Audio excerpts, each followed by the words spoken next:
Bem-vindos à nossa análise de hoje. Vamos mergulhar numa obra, assim, fundamental, O Outono da Idade Média, do Johann Huizinga. Um clássico, né? Com certeza.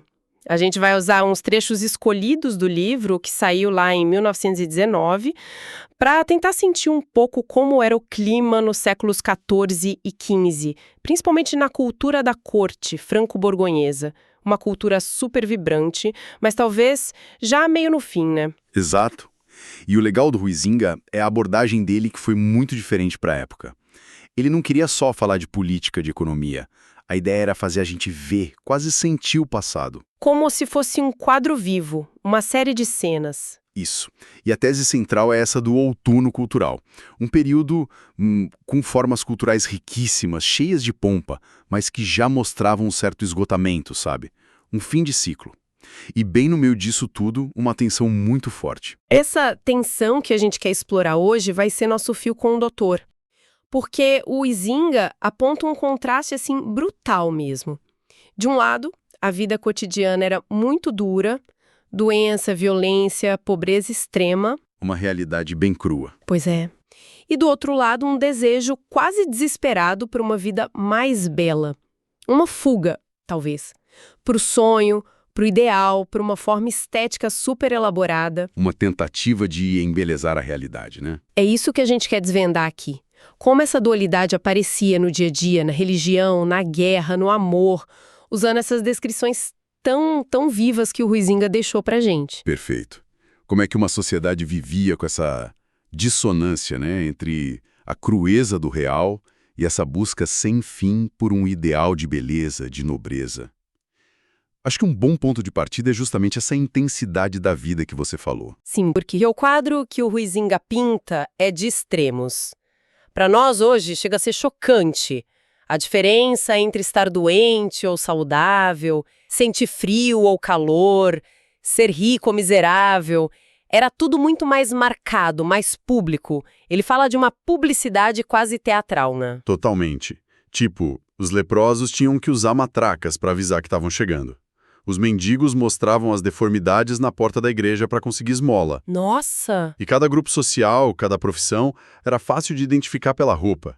A justiça era pública, as execuções eram um espetáculo. Tudo era muito mais visível e também mais audível. E nesse barulho todo, ele destaca os sinos. Tinha um papel central, né? Fundamental. Huizinga até chama eles de bons espíritos protetores. Ordenavam o tempo, os sentimentos da cidade. Tinham nomes, Jaqueline, Rolando. Que nem gente. Pois é. Anunciavam desde o luto pesado até a alegria total, como quando ficaram tocando sem parar em Paris para comemorar o fim do grande cisma. Essa sonoplastia constante devia dar um tom muito particular para a vida. Imagino. E é justamente esse cenário de contrastes fortes, de vida pública, barulhenta, que faz a gente entender melhor essa necessidade de fugir para um ideal. Como o Huizinga diz, quando a realidade é muito sombria, a tendência é tentar colorir a vida com uma bela ilusão. E aí que entra a cavalaria, imagino. Mesmo que já estivesse assim meio fora de moda, era o grande ideal dessa vida mais bela. Era o principal modelo, sim. A vida da aristocracia era vista como um nobre jogo, sabe? Cheia de regras, de rituais. A cortesia era levada a uns extremos quase absurdos. Tipo o quê, por exemplo? Tinha competição para ver quem cedia passagem primeiro, uma formalidade exagerada para receber um hóspede ou para se despedir dele. Mas essa formalidade toda não era meio frágil. O Huizinga dá a entender que por baixo dessa capa de etiqueta, a agressividade da época estava sempre ali, prontinha para explodir, certo? Exatamente. Ele argumenta que essa formalidade toda era uma luta constante contra a própria altivez, a própria cólera, que eram sentimentos muito fortes na época. Era uma tentativa de controle. Que nem sempre funcionava. Definitivamente não. E essa tensão estourava. Ele dá exemplos como o João da Baviera jogando moedas no chão para desafiar alguém, ou como uma simples quebra de etiqueta, tipo cumprimentar a pessoa errada podia ser vista como uma ofensa mortal. Nossa, que perigo! Porque quebrava aquela ilusão de ordem, de pureza, que eles tentavam manter a todo custo. A agressividade estava sempre ali, na espreita. Servia para elevar o amante moralmente, quase um caminho de purificação. Mas era uma visão bem específica, não? Sim, era uma visão predominantemente masculina. O foco era no amante sofredor, muitas vezes anônimo, que idealizava a dama. O desejo feminino, por sua vez, era muitas vezes canalizado para a figura do guerreiro idealizado. E os torneios eram a expressão máxima disso. Exato. Era a expressão passional desse ideal. Uma mistura de amor, jogo, exibição de virtude guerreira. Eram eventos espetaculares, cheios de fantasia, temas pastorais, como nas festas do rei René, tentando recriar um mundo idílico. E as ordens de cavalaria, como o famoso tosão de ouro. E aqueles votos pessoais, as imprises, serviam para institucionalizar esse ideal todo. Justamente. Eram formas de dar uma estrutura, de formalizar essa busca por heroísmo, por perfeição. O Huizinga até aponta umas raízes quase bárbaras em alguns desses votos. Como assim, bárbaras? Ele compara com práticas antigas, tipo o vrata indiano, que é um tipo de voto ascético, ou o uso simbólico de grilhões por alguns cavaleiros. Tinha uma mistura curiosa de seriedade e fantasia. É verdade, ele cita um cavaleiro que fez voto de lutar com um braço preso. Isso. E o Duque, muito pragmaticamente, mandou registrar por escrito que não ia obrigar o cara a cumprir se fosse perigoso demais. Mostra bem essa linha tênue entre o ideal e a realidade prática, né? Total. E essa construção do ideal ia até para as biografias. Ele fala do Marechal Boucicaut, que era pintado como o cavaleiro perfeito, piedoso, letrado, desapegado do dinheiro. Um modelo completo. Mesmo que a realidade das campanhas militares dele não fosse tão gloriosa assim, era a construção de uma imagem ideal. E na guerra de verdade, esse idealismo todo mais atrapalhava do que ajudava, imagino. Muitas vezes sim. A busca pela glória pessoal podia ir totalmente contra a estratégia militar. Cada um queria fazer sua aventura heróica. Individualismo total. Mas ainda assim, existiam resquícios dessa mentalidade, como aqueles duelos formais entre grupos de cavaleiros ou a ostentação visual da guerra com armaduras maravilhosas, embora às vezes o nobre usasse um dublê mais bem protegido no lugar dele. Ah, tinha isso. Tinha. E a questão financeira. O idealismo escondia interesses bem concretos, né? Com certeza. Fazer prisioneiros para pedir resgate era um aspecto central da guerra para a nobreza. Grana alta. E a busca por pensões, por cargos, era explícita. O Zinga até cita um cavaleiro falando na cara dura: "Sou um pobre homem buscando melhorar de posição." Bem direto. Pois é. E até a ideia da cruzada, que era o grande sonho cavaleiresco, mostrava essa dualidade. A urgência real era segurar os turcos nos Balcãs, mas o foco idealizado continuava sendo libertar Jerusalém. O que levava a expedições meio românticas demais. Exato, mal planejadas, desastrosas como a de Nicópolis, movidas mais pelo ideal do que pela estratégia. Falamos da intensidade da vida, da busca pelo ideal, mas e o outro lado? Aquele que não dá para escapar. A morte? Huizinga descreve um fascínio quase mórbido por ela, né? Sim, um tema onipresente. Aquela melancolia sobre a transitoriedade de tudo. O famoso ubi sunt. Onde estão os que antes de nós foram? Que aparece tanto nos poetas. Mas não era só uma melancolia abstrata, né? Tinha uma necessidade de visualizar o horror da decomposição. O memento morre. O lembra-te que vais morrer se torna muito gráfico nesse final da Idade Média. É a época daqueles túmulos transe, aquelas esculturas que mostram o corpo apodrecendo, certo? Exatamente. Representações bem explícitas da putrefação, muito influenciadas por escritos sobre o desprezo pelo mundo, pela carne. E o interessante, como o Huizinga nota, é que a representação para aí nesse horror da decadência física. Não avança muito para a ideia de transformação em terra, em flores, em natureza. É o choque. Impactante. E a dança macabra, claro, que se populariza muito nessa época. Aquela imagem poderosa da morte como a grande niveladora, que leva todo mundo junto, do papa ao camponês. E os rituais fúnebres também seguiam essa linha de formalidade extrema. Muito. O luto tinha regras super rígidas de duração, de vestimenta, de reclusão. Ele cita a duquesa Isabel de Bourbon, que passou semanas em aposentos forrados de tecido preto. A etiqueta era fundamental. Era uma performance social também. Com certeza.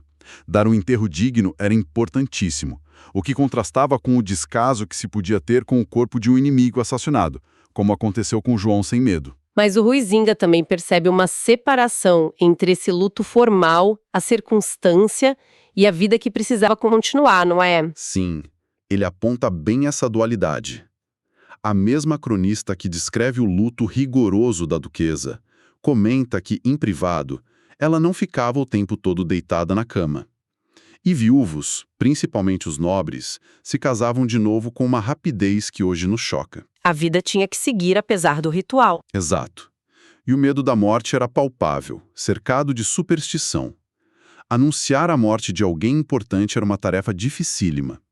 O bispo que tinha que contar para o duque Filipe o Bom ficou hesitando. E o exemplo do rei Luís XI. Ah, sim. Evitando roupas ou cavalos que tivessem sido usados quando recebeu más notícias, mandando derrubar parte de um bosque porque associou a um mau presságio. A carta dele sobre o mensageiro de rosto assustador revela um pavor quase primitivo. Essa mistura de formalismo, intensidade e medo parece que estava em tudo. E na vida religiosa, como isso aparecia? Huizinga fala de uma necessidade de concretude, de dar forma visual, imagem, para tudo. Sim, uma tendência fortíssima a transformar o sagrado em imagens, em representações quase materiais. O risco disso, claro, era levar uma certa rigidez, a uma fé muito focada no externo, na aparência. Ele dá um exemplo extremo, né? Do místico Heinrich Suso. Isso, cortando uma maçã em partes para simbolizar a Trindade e a Virgem é quase caricato nesse nível de detalhe, de querer dar forma para tudo. E essa materialização toda abria espaço para a superstição, imagino. Sem dúvida. O milagre da Eucaristia, por exemplo, era cercado de crenças populares. Se assistir à missa hoje não vou ficar cego, não vou envelhecer, coisas assim. A própria igreja tentava frear essa familiaridade excessiva. Como assim, familiaridade excessiva? Condenava especulações teológicas muito pé no chão, sabe? Ou visões consideradas simplistas demais. Gerson criticava quem ficava imaginando detalhes da vida de São José. Mailar falando sobre a concepção de Cristo de um jeito muito banal. E essa familiaridade chegava ao ponto de profanar o sagrado. Chegava. Festas religiosas podiam virar bagunça, com jogos, blasfêmias. As igrejas eram usadas como espaços sociais, para mostrar roupa nova, para conversar durante a missa. Até para paquerar. A Cristine de Pizan fala disso. Exato. E tinha relatos de profanações mais graves também. As peregrinações, embora fossem atos de fé, eram vistas como ocasião para aventura, inclusive amorosa. O Machado conta uma história assim. Mas o Huizinga tem uma leitura interessante disso, né? Ele não vê só como falta de fé. Não mesmo. Ele argumenta que esses excessos, na verdade, só acontecem numa sociedade onde a fé é tão onipresente, tão óbvia, que se torna quase banal para o dia a dia. As mesmas pessoas que faziam essas coisas podiam ser profundamente tocadas por um sermão inflamado e queimar seus bens numa fogueira das vaidades. Era uma fé muito emocional, muito suscetível. Entendi. E a veneração dos santos refletia essa mesma necessidade de concretude? Totalmente. Os santos eram figuras muito próximas, quase como membros da família lá no céu. A imaginação popular criava a aparência deles, os atributos, os martírios, e tinha especialização, né? Santa Apolônia para dor de dente, São Roque para peste. Quase um catálogo de serviços divinos. Pois é. O risco, claro, era cair numa veneração mecânica, quase uma troca de favores. Os 14 santos auxiliares ficaram super populares, em parte por causa das imagens fortes associadas a eles. São Jorge matando o dragão, São Dionísio carregando a própria cabeça. Imagens bem marcantes. Isso não chegava a parecer paganismo às vezes? A ideia de que o santo causava e curava a doença, que era preciso aplacar a ira dele? Exatamente. Podia cair nisso sim. Em vez de ver a doença como parte de um plano divino ou uma provação, focava-se em agradar o santo, como se ele fosse uma divindade local com poder próprio. É interessante que até círculos mais devotos da época e mesmo poetas seculares já criticavam o excesso de foco nas imagens. Viam ali um perigo de idolatria. A imagem ameaçava tomar o lugar do significado. Mas, por outro lado, existiam correntes de fé mais introspectivas, certo? Não era só essa religiosidade popular. Sim, e muito fortes. A devote moderna, que surgiu aí nos Países Baixos, buscava uma emoção mais contida, o cultivo da vida interior. era marcada por muitas lágrimas, o que eles chamavam de batismo diário das lágrimas. E a imitação de Cristo é dessa corrente, né? Exato, de Tomás de Kempis. É a grande expressão dessa sensibilidade. Um tom meio melancólico, resignado, buscando uma conexão com Deus que ia além das imagens visuais. E no outro extremo tinha um misticismo estático, que usava uma linguagem de embriaguez espiritual, de fome de Deus. Com seus próprios riscos. Com certeza. O perigo aí era cair num panteísmo ou na ideia de que a alma que se uniu a Deus não pecava mais, como acreditavam alguns grupos considerados herégicos, tipo os Irmãos do Espírito Livre. O próprio Gerson alertava muito contra esses perigos. Que variedade, né? Fascinante. E como o Huizinga analisa as formas de pensamento dessa época, ele fala muito sobre o simbolismo. Era onipresente. A mentalidade básica era que tudo no mundo visível tinha um significado oculto, era um espelho, um enigma do mundo divino. Lembra daquela frase da Bíblia? Vedemus nunc per speculum in enigmate. Temos agora como por um espelho em enigma. Isso, então uma simples pérola podia simbolizar Cristo, Maria, a pureza, tudo ao mesmo tempo. O mundo era lido como um grande livro de símbolos. Mas esse jeito de pensar não estava se desgastando também? Sim, o Huizinga argumenta que sim, que estava virando um jogo intelectual, muitas vezes superficial, especialmente na política e na poesia da corte. E o mais grave, na visão dele, essa mentalidade simbólica atrapalhava o pensamento causal. Como assim? Se tudo remete a um significado superior, a busca por causas e efeitos aqui no mundo concreto fica em segundo plano, entende? O pensamento ficava muito dependente da imagem, meio fixo, parado.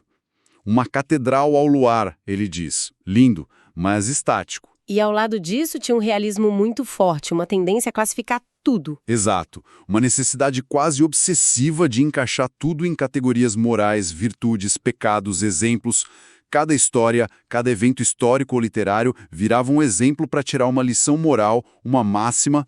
O provérbio era a forma perfeita para esse pensamento que gosta de cristalizar as coisas. E uma fixação nos detalhes concretos também. Também. Como na descrição minuciosa de bens em testamentos, até de gente pobre deixando um vestido, uma touca. Isso reflete essa mentalidade que vê cada coisa individual como tendo um valor substancial em si. E essa combinação toda, simbolismo decadente, realismo detalhista, levava a que tipo de visão de mundo, no geral? O Huizinga aponta para uma certa superficialidade em alguns cronistas, sabe? Focados demais no externo, no evento pitoresco, sem distinguir muito o que era trivial do que era importante. E uma grande credulidade. Fácil de acreditar em qualquer coisa. Quase isso. A força da imagem, da representação muito vívida, tornava fácil aceitar o que era imaginado como se fosse real. Mas ele também mostra que a atitude com a superstição não era única. Havia ceticismo, havia tentativas de explicação racional. Tipo a ideia de que a bruxaria era ilusão causada pelo diabo. Isso. E teólogos importantes como Dionísio Cartucho tentavam fazer uma distinção clara. Uma coisa é a fé, pedir a Deus. Outra é a superstição, acreditar no poder mágico de objetos ou palavras, que seria obra do diabo explorando forças naturais. Era uma tensão constante. Chegando na arte e na literatura, o Huizinga faz uma comparação bem interessante. Ele diz que as artes visuais da época, pensa num Van Eyck, num Sluter, parecem para nós, hoje, ter mais profundidade do que boa parte da literatura do mesmo período. E é uma provocação forte, né? Ele via na pintura e na escultura daquele tempo uma força, uma capacidade de síntese que ele achava que faltava a muita literatura. A fonte de Moisés do Sluter, com a força daqueles profetas. Impressionante mesmo. O A Madonna do chanceler Roland, do Van Eyck, com aquela riqueza absurda de detalhes, aquela perspectiva. A arte estava realmente no centro da vida da corte. Os artistas eram figuras importantes. Enquanto a literatura, em muitos casos, parecia presa a fórmulas, a convenções. Exato. Alegorias que não acabavam mais, debates amorosos super convencionais. Huizinga usa uma expressão ótima. Pós-lúdio infinito. Uma repetição de temas e formas que já pareciam meio esgotados, sabe? É difícil não sentir um contraste entre a inovação de um Van Eyck e a repetição de muitos poetas da corte. Mas ele também encontra qualidades na literatura, claro. Em Chastelain, por exemplo, ele reconhece algo, né? Sim, ele reconhece no Chastelain, apesar do estilo super pomposo, uma capacidade de observação muito aguda, descrições bem vívidas, quase pictóricas. E, no Frohart, o uso do discurso direto para criar um senso de imediatismo, de estar ali na cena. Mas ele aponta uma diferença no olhar, né? Entre o poeta e o pintor. Aponta. Diz que o poeta tende a enumerar as coisas, as árvores, os pássaros, as flores, quando descreve a natureza. Já o pintor, como naquelas miniaturas maravilhosas dos irmãos Limburg, consegue unificar a cena visualmente, mesmo com muitos detalhes. O olhar do pintor organiza, o do poeta às vezes vagueia. E o que significa aquela prática da derimagem, de transformar poemas em prosa, que ele menciona? Para o Huizinga, é um sinal bem importante de mudança. Marca um afastamento da forma poética como o veículo principal do pensamento sério. Indica que o estilo, a sensibilidade medieval, estava mesmo mudando de lugar.